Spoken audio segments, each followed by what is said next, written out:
নমস্কাৰ চাবলৈ আৰম্ভ কৰিছে আছামিজ ট্ৰেণ্ডিং। আজি 24 আগষ্ট আৰু আজিৰ দিনটোৰ কেইবাটাও গুৰুত্বপূৰ্ণ খবৰ লৈ আহিছোঁ আৰু এনেধৰণৰ খবৰসমূহ নিতৌ চাবলৈ চেনেলটো ছাবস্ক্ৰাইব কৰি ভিডিঅ'টোত এটা লাইক কৰি দিবলৈ চাওঁ। আজিৰ দিনটোৰ প্ৰথমটো বিগ ব্ৰেকিং নিউজ। ৰাজ্য কঁপোৱা ধিং কাণ্ডৰ মূল অভিযুক্ত তাফাজ্জুল ইছলামৰ মৃত্যু হৈছে।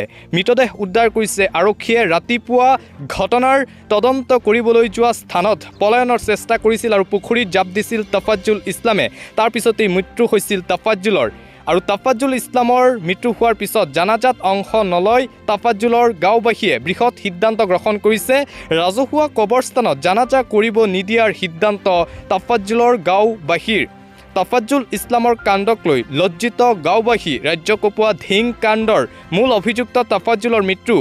বৰভেটি গাঁৱৰ সংখ্যালঘু ৰাইজে ল'লে বৃহৎ সিদ্ধান্ত। কোনো কাৰণতে জানাজাত অংশগ্ৰহণ নকৰাৰ সিদ্ধান্ত। ধিং কুকাণ্ডৰ মৃত অভিযুক্ত তাফাজ্জুলৰ পৰিয়ালক এঘৰীয়া কৰিলে গাঁওবাসীয়ে। জানাজাত অংশ নলয় গাঁওবাসীয়ে। ধিং কাণ্ডৰ ৰাজ্য কঁপোৱা যি ধিং কাণ্ড সংঘটিত হৈছিল।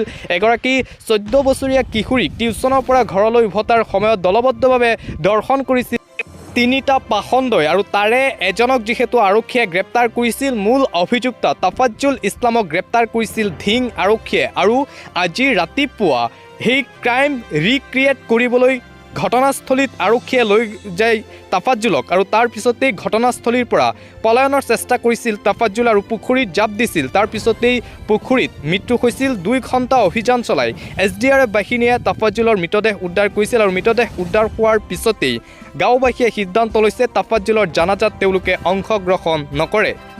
দিবলৈ চাওঁ আন এটা ভয়ংকৰ খবৰ। আচলতে ৰাজ্যত হৈছে কি? বিগত 24 ঘণ্টাত 6টাকৈ ধৰ্ষণ কাণ্ড সংঘটিত হৈছে অসমত। এক ভয়ংকৰ খবৰ ৰাজ্যবাসীৰ বাবে। এটাৰ পিছত আন এটা ধৰ্ষণ কাণ্ড সংঘটিত হৈ আছে ৰাজ্যত। ধিঙৰ পিছত এইবাৰ তেজপুৰ বিহপুৰীয়া হোজাইতো অনুৰূপ ঘটনা সংঘটিত হৈছে বুলি জানিব পৰা গৈছে। ৰাজ্যত এটাৰ পিছত আন এটা ধৰ্ষণ কাণ্ড। ৰাজ্যত 24 ঘণ্টাত 6টাকৈ জঘন্য ধৰ্ষণ কাণ্ড সংঘটিত হৈছে। ধিঙৰ জঘন্য কাণ্ডৰ পিছতে পোহৰলৈ আহিছে কেইবাটাও চাঞ্চল্যকৰ নিৰ্যাতনৰ ঘটনা।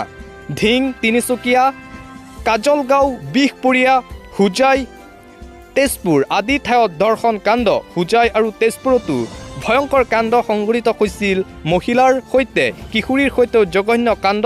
বিহপুৰীয়াত 55 বছৰীয়া বৃদ্ধা নিজামুদ্দিনৰ দৰ্শনৰ চেষ্টা 7ম শ্ৰেণীৰ ছাত্ৰীক।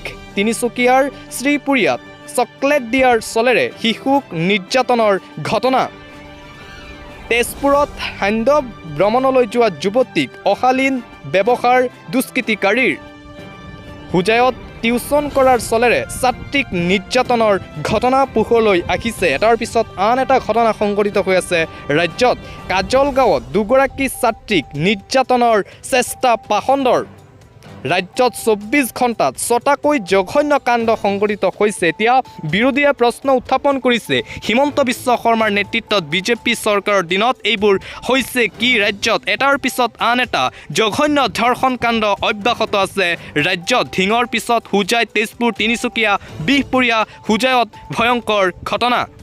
দিবলৈ চাওঁ আন এটা ব্ৰেকিং নিউজ। অসমৰ পৰা খেদিব নোৱাৰে মিয়াক, খিলঞ্জীয়াক প্ৰত্যাহ্বান কংগ্ৰেছৰ বিধায়কৰ। অসমৰ পৰা মিয়াক খেদি দিয়াৰ হুংকাৰ প্ৰদান কৰিছিল গৰীয়া ছাত্ৰ সন্থাই উজনি অসমৰ পৰা। তাৰ পিছতে প্ৰতিক্ৰিয়া কংগ্ৰেছৰ বিধায়কজনৰ। অসমৰ পৰা কেতিয়াও খেদিব নোৱাৰে মিয়াক। অসমৰ পৰা মিয়া খেদাটো অসম্ভৱ বুলি মন্তব্য MLA গৰাকীৰ। ধিঙৰ কাণ্ডৰ পিছতে সৰব হৈছিল মিয়াৰ বিৰুদ্ধে ৰাজ্যবাসী। পাৰে যদি মিয়াক খেদি দেখুৱাওক অসমৰ পৰা, প্ৰত্যাহ্বান জনাইছে বিধায়কগৰাকীয়ে। মুখত ক'লেই নহ'ব, প্ৰথমে কৰি দেখুৱাওক মিয়ামুক্ত অসম। মিয়া সমাজক এতিয়া টাৰ্গেট কৰিছে একাংশই। অভিযোগ অৰ্থনীতি টনকিয়াল কৰিছে মিয়াই। এই মন্তব্য বিধায়কগৰাকীৰ। মিয়া ভাৰতীয় নাগৰিক বুলি দাবী বিধায়কগৰাকীৰ। ধিং কাণ্ডৰ পিছতে মিয়াৰ বিৰুদ্ধে একাংশই সাম্প্ৰদায়িক বিষবাষ্প বিয়পাইছে বুলি অভিযোগ। বৰপেটা, গোৱালপাৰাতকৈ ডিব্ৰুগড়ত অপৰাধীৰ সংখ্যা বেছি। নলবাৰী, গুৱাহাটীতো অপৰাধীৰ সংখ্যা বেছি বুলি অভিযোগ বিধায়কগৰাকীৰ। সাম্প্ৰদায়িক বিভাজন আনিবৰ বাবে মিয়াক টাৰ্গেট কৰি লোৱা হৈছে বুলি অভিযোগ বিধায়কগৰাকীৰ। চ্যালেঞ্জ কৰিছোঁ, দম আছে যদি অসমৰ পৰা এজন মিয়াক খেদি দেখুৱাওক। এটা জাতিক টাৰ্গেট কৰি পুলিচৰ ব্যৰ্থতা ডকাৰ চেষ্টা কৰিছে হিমন্ত বিশ্ব শৰ্মাৰ চৰকাৰে সেয়ে মিয়াক টাৰ্গেট কৰিছে দোষীৰ মৃত্যুত ন্যায় পোৱা নাই নিৰ্যাতিতাৰ পৰিয়ালে তফাজ্জুলৰ মৃত্যুৰ পিছতো ন্যায় পোৱা নাই এনে মৃত্যুৱে ন্যায় দিব নোৱাৰে কেতিয়াও দোষীক ধিং কাণ্ডক লৈ সৰব হ'ল হেণ্ডকাফ লগাই পুখুৰীত পৰা অভিযুক্তৰ কেনেকৈ মৃত্যু হ'ব পাৰে বুলি প্ৰশ্ন আৰক্ষীৰ জিম্মাত দোষীৰ মৃত্যু হোৱাটো দুৰ্ভাগ্যজনক বুলি মন্তব্য এয়া হিমন্ত বিশ্ব শৰ্মাৰ চৰকাৰৰ ব্যৰ্থতা হাতত তথ্য লৈ মিয়াৰ বিৰুদ্ধে তথ্য দাঙি ধৰিলে কংগ্ৰেছ বিধায়ক ৰচিদ মণ্ডলে দিবলৈ চোৱা আন এটা ব্ৰেকিং নিউজ ধিং কাণ্ডক লৈ আজিও উত্তাল সমগ্ৰ ধিঙৰ একাংশ দল সংগঠনৰ লগতে ধিং মহাবিদ্যালয়ৰ ছাত্ৰ একতা সভায়ো আজি তীব্ৰ প্ৰতিবাদ সাব্যস্ত কৰে ধিঙৰ জঘন্য ধৰ্ষণ কাণ্ডক লৈ ধিং ছাত্ৰ একতা সভাৰ নেতৃত্বত এক বৃহৎ প্ৰতিবাদী সমদল ওলাইছে ধিং মহাবিদ্যালয়ে দোষীক কঠোৰ শাস্তি দিয়াৰ দাবী দুটা পাখণ্ড এতিয়াও মুকলি আকাশৰ তলত ঘূৰি আছে আৰু ইয়া স্মাৰ্ট আৰক্ষীৰ বিফলতা বুলি মন্তব্য ধিং মহাবিদ্যালয়ৰ ছাত্ৰ সমাজ আজি ওলাই আহিছিল ধিঙৰ সেই জঘন্য কাণ্ডক লৈ অসম আৰক্ষী অসম চৰকাৰৰ গৃহ বিভাগ সম্পূৰ্ণভাৱে ব্যৰ্থ হৈছে বুলি অভিযোগ ছাত্ৰসকলৰ দোষীয়ে যেতিয়ালৈকে শাস্তি নাপায় যেতিয়ালৈকে ফাঁচি নিদিয়ে পাখণ্ডকেইটাক তেতিয়ালৈকে আন্দোলন চলি থাকিব বুলি হুংকাৰ প্ৰদান কৰিছে ধিঙৰ দল সংগঠনে ধিঙৰ ৰাজপথত আজিও শ মহিলা সাধাৰণ ৰাইজ স্বতঃস্ফূৰ্তভাৱে ওলাই আহিছে ৰাতিপুৱা যিহেতু এটা পাখণ্ড মূল অভিযুক্ত তাফাজ্জুল ইছলামৰ মৃত্যু হৈছিল তাফাজ্জুল ইছলামৰ মৃত্যুৰ পিছত এতিয়াও মুকলি আকাশৰ তলত মুক্তভাৱে বিচৰণ কৰিছে দুটাকৈ পাখণ্ড আৰু এই দুটাকৈ পাখণ্ডক অতি সোনকালে কৰায়ত্ব কৰি উচিত শাস্তি প্ৰদানৰ দাবীৰে উত্তাল কৰি তোলে দল সংগঠনে